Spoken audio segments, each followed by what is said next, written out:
नमस्कार, आप लोग देख रहे हैं पास्ट इंडेफिनिट टेंस का इंट्रोगेटिव सेंटेंस का नियम नंबर 3। नियम नंबर 3 में कैसे लिखेंगे, चलिए देखिए। उदाहरण से हम लोग नियम नंबर 3 बनाएंगे कि जब हिंदी वाक्य के पहले क्या शब्द आए और बीच में नहीं शब्द आए तब क्या शब्द के लिए कर्ता के अनुसार सहायक क्रिया पहले लिखते हैं, इसके बाद नहीं शब्द के लिए कर्ता के तुरंत बाद नाट लिखते हैं। चलिए सूत्र में देख लिया जाए। सबसे पहले सहायक क्रिया के रूप में जो रहेगा उसको लिखेंगे, तो इसमें एक ही सहायक क्रिया पाई जा रही है तो डिड सबसे पहले लिखेंगे, चाहे एक वचन कर्ता हो चाहे बहुवचन कर्ता हो।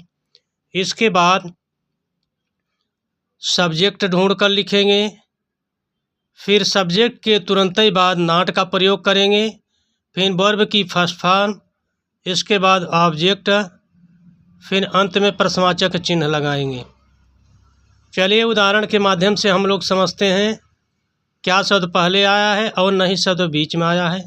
तो उसके लिए तो हम पहले ही बता दिए। इससे पहले हम लोगों को कर्ता कर्म क्रिया अलग करना है, तो चलिए अलग करके सूत्र के हिसाब से उसका मान रख दिया जाए।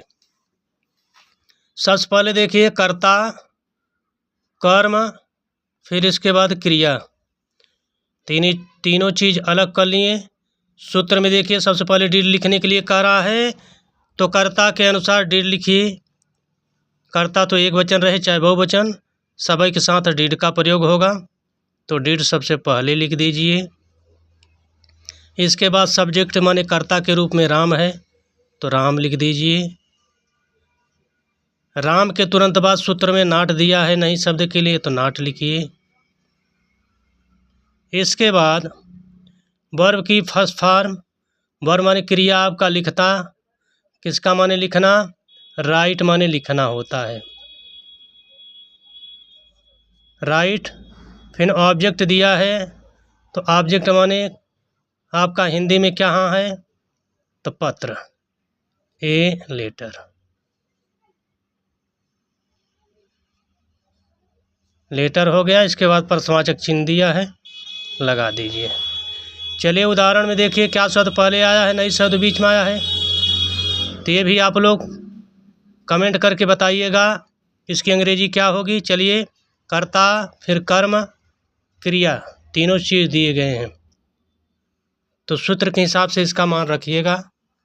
धन्यवाद।